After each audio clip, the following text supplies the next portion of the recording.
Hey, it's Mark here, and welcome to the next edition of the Employee Survival Guide podcast. In today's edition, we're going to talk about take this vaccine and shove it. Should employers get to decide what their employees believe? In the 1978 hit song, Take This Job and Shove It, country singer David Coe writes about his bitter woes of a worker who was finally able to leave a terrible job and put his unjust employer in his place. In recent weeks, a lot of employees who want to keep their jobs are nonetheless telling their bosses when it comes to the COVID-19 vaccine, they should take this vaccine and shove it.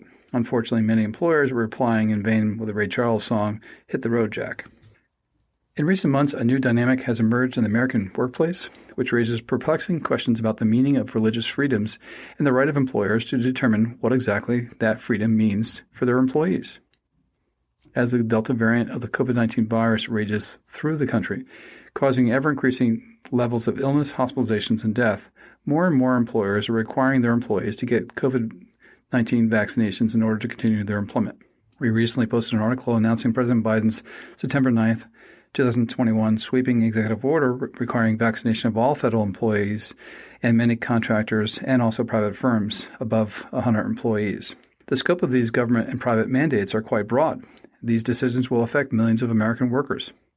It seems the issue is now ripe for debate. Some mandates, like President Biden's, provides an alternative of testing and masking in the event that a federal worker has either sincerely held religious beliefs or medical conditions that prohibit vaccination. CNN Business recently reported that United Airlines has implemented a tougher vaccine mandate that requires any employee seeking religious or medical exemption from the vaccine to be placed on an indefinite unpaid leave of absence if they receive an exemption.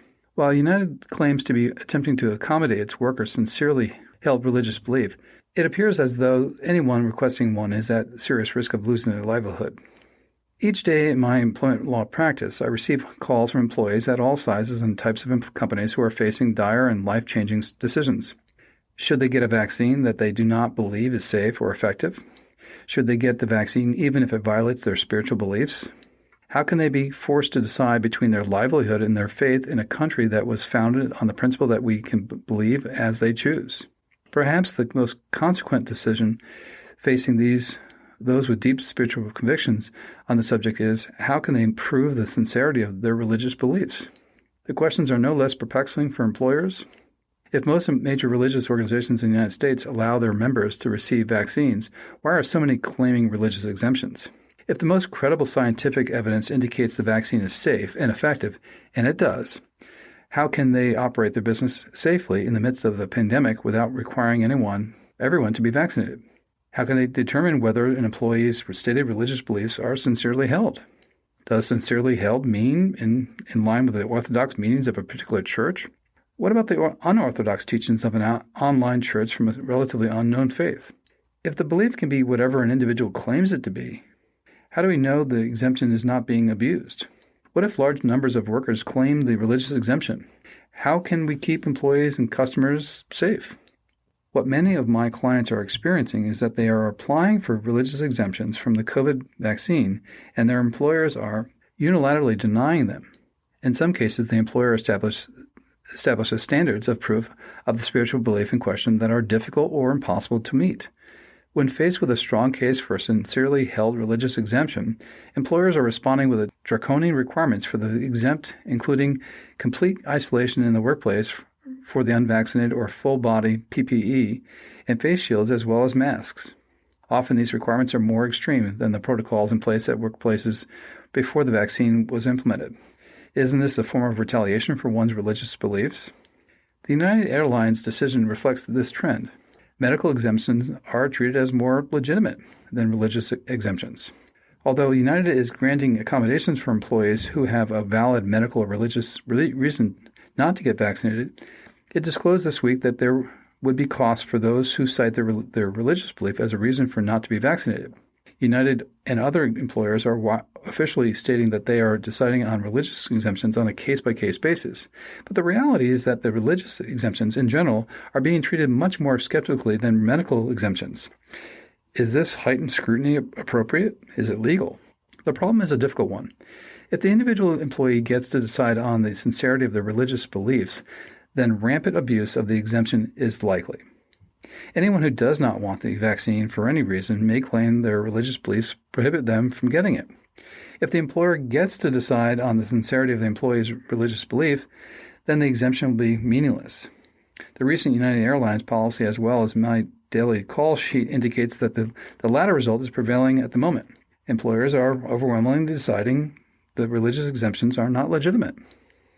While the questions surrounding mandatory vaccinations are murky, the law is clear. The U.S. Equal Employment Opportunity Commission, the EEOC, has provided guidance on the subject.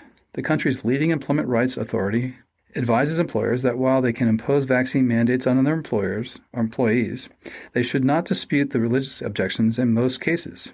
The sincerity of the employee's belief must be, quote, generally presumed or easily established, end quote. The guidance is being widely ignored.